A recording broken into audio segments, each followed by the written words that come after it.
E hoje nós vamos falar sobre a influência dos jogos em nossas vidas. Tem um título muito interessante aqui: Mãe, jogo online não para. E não para mesmo, e a gente vai entender o porquê disso.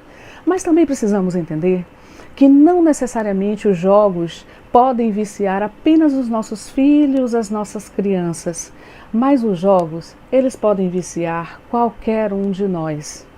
Porque eles trazem uma série de estímulos importantes que faz com que o jogador se sinta bem, se sinta alegre, se sinta motivado, e é isso que essa sociedade busca.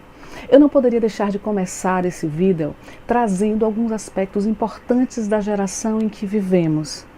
Nós vivemos numa geração que já nasceu na era tecnológica, uma geração que tem uma predisposição infinitamente maior de lidar com as ferramentas digitais e tecnológicas do que nós. Então essa já é uma característica dessa geração. Assim como dentro dessa geração, nós também, e as pessoas que nasceram nessa geração, e eu diria os nossos filhos, eles têm uma dificuldade maior e uma resistência maior a se relacionar fisicamente com as pessoas, socialmente com as pessoas, e tem uma predisposição e uma facilidade muito maior de se relacionar aqui no mundo virtual, porque eles nasceram na era virtual. Bom, vamos entender que existem vários benefícios nos jogos eletrônicos, porque eles ativam e despertam uma série de funções cognitivas importantes, que por vezes podem estar adormecidas em algumas pessoas. Há jogos que estimulam o prazer pelos estudos, há jogos que estimulam e ensinam a ler, a escrever, assim como há filmes e uma série de coisas. Estamos na era tecnológica, muita coisa boa se pode tirar dela, mas aqui é importante a gente frisar os perigos dos jogos, porque a partir de uma forma descontrolada de jogar, exagerada, exacerbada de jogar, é possível desenvolver vícios com essa interação dos games. E isso já é tão sério que desde 2018 a OMS, a Organização Mundial de Saúde, já caracteriza o vício pelos jogos em games como transtornos dos games. Já existe até um CID, que é uma nomenclatura que especifica e melhor trata isso dentro do ambiente médico. Já existe um CID, que é o CID-11, que trata especificamente do transtorno dos games. O que é isso? São perdas cognitivas, comportamentais, sociais, que toda pessoa que é viciada em jogos de games passam a desenvolver.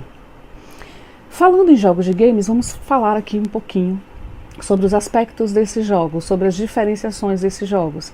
Existem jogos online, que é o tema desse vídeo, que é o que mais nos preocupa, porque jogos online acontecem em tempo real e há outros jogadores que estão ali em tempo real, jogando com outras pessoas.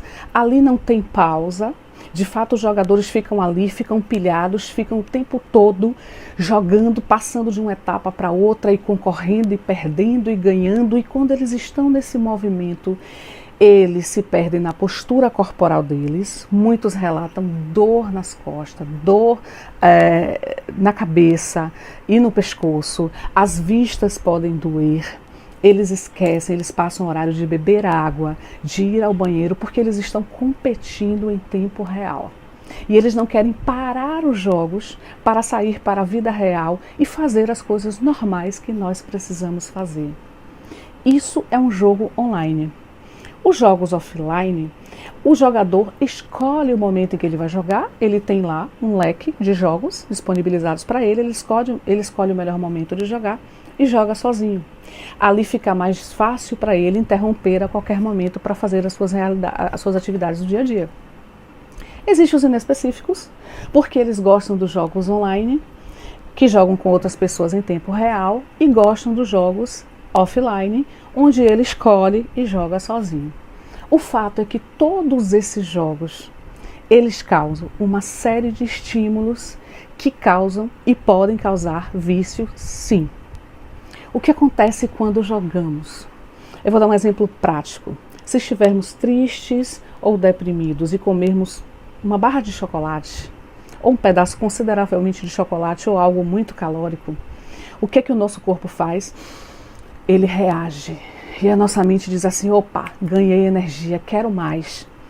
Então, quando alguém fica muitas horas expostos a jogos, eles recebem o mesmo estímulo, porque ativam uma área cerebral nossa chamada de sistema límbico, que justamente regula as nossas emoções e comportamentos. Quando isso acontece, os jogadores se sentem alegres, felizes, motivados, eufóricos. E é tudo muito rápido. Eles passam de uma etapa e vão para outra. E o sistema de recompensa dá uma resposta imediata. Vamos lá, você ganhou, próxima. E você está lá e você está recebendo uma série de neurotransmissores. Seu cérebro está liberando uma série de neurotransmissores a partir desse sistema límbico que controla suas emoções. E o seu comportamento é, quero jogar mais, quero jogar mais, quero ganhar mais, quero ganhar mais.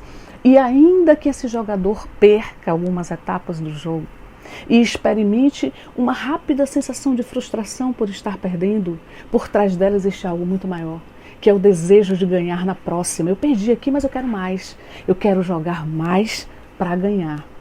E quanto mais eu jogo, mais eu vou me perdendo de mim mesma, porque essa é uma característica também dessa geração. A dificuldade de me encontrar, a dificuldade de ter um senso de pertencimento, onde estou, porque estou e o que estou fazendo. Então eu me perco da minha postura, eu posso ficar encurvada, eu posso ficar torta, eu estou jogando, eu estou ganhando, eu estou com pessoas e eu quero ganhar, e a minha cabeça começa a doer, eu sinto, mas eu não paro para cuidar disso, eu sinto sede, mas eu evito parar para beber água, eu sinto vontade de ir ao banheiro, mas eu evito, ali eu já estou entrando na etapa do vício. Porque o problema não está em jogar, o problema está quando não se delimita o tempo para os jogos. E existem aspectos que contribuem para alguém se tornar viciado no jogo ou não. Muitas pessoas já nascem, existem fatores biológicos nas pessoas.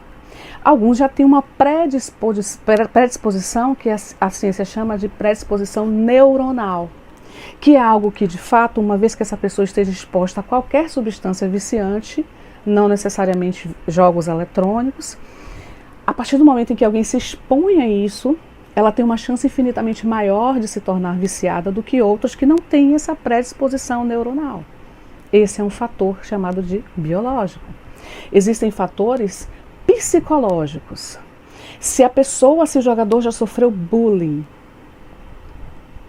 se ele tem dificuldade de se relacionar com pessoas, se ele tem baixa autoestima, se ele se acha feio, feia, gorda, se ele não se encontra, se ele não se aceita, se ele não entende o que está fazendo aqui, olha o senso de pertencimento, olha a relação direta que isso tem. Se ele sofre uma pressão interna por ser aceito pela sociedade, pela família, pelos amigos. E se ele sofre pressão externa por resultados, os pais o pressionam, a esposa, o marido, o gestor, porque muitos adultos são viciados em jogos. Então observe, existem fatores comportamentais que também classificam já uma etapa do vício dentro dos jogadores, aspectos importantes que precisam ser trazidos. Essa pessoa joga, tem tempo para parar, ela consegue se relacionar, ou ela prefere ficar jogando ao invés de estar com sua família, com seus amigos. Ela está abrindo mão do trabalho, ela está chegando atrasada no trabalho, ela está deixando de fazer as atividades da faculdade, da escola para estar jogando, ela está deixando de dormir para estar jogando. Então o que essas pessoas estão buscando no estímulo dos jogos que está faltando na vida real? Por que ela prefere se relacionar com jogadores online e ficar ganhando essas disputas e passando fases? Por que ela já está tão viciada nesses neurotransmissores de ordem virtual? O que está faltando na vida real dessa pessoa? Então observe, o vício por jogos online, ele é algo amplo que envolve uma série de etapas da vida das pessoas. A gente precisa ter um olhar macro para entender o que leva alguém a se tornar um viciado em games, tá? Seja online, seja offline. Volto a dizer, online é algo muito mais viciante, porque realmente não tem botão de pause. E eu ouço crianças dizerem assim, os meus amigos dos jogos, eles nem se conhecem, mas eles conseguem se relacionar muito melhor ali nos jogos, com os seus colegas que estão jogando, por vezes até mesmo os adversários, do que fora. Porque ali dificilmente vai ter bullying. Ali não vai ter uma série de desafios de mostrar o corpo, de mostrar se tem resistência, segurança, ele só precisa aprender a jogar. Os jogos são viciantes, existem vários aspectos bons dentro dos jogos, mas eles são muito mais viciantes, tá? Pelo nível de prazer que ele proporciona, por essa dopamina que ele joga na cabeça da gente e faz com que a gente se sinta eufórico. Então, mãe, cuidado, vigia teu filho, dá limite para ele, observa o tempo que ele está nos jogos, veja como é que está a vida dele fora dos jogos. Se isso já estiver trazendo algum comprometimento desses aqui que foram ditos, leva no médico, acompanha. Já é possível tratar desses jogos, já existem terapias para tratar jogadores viciados, tá?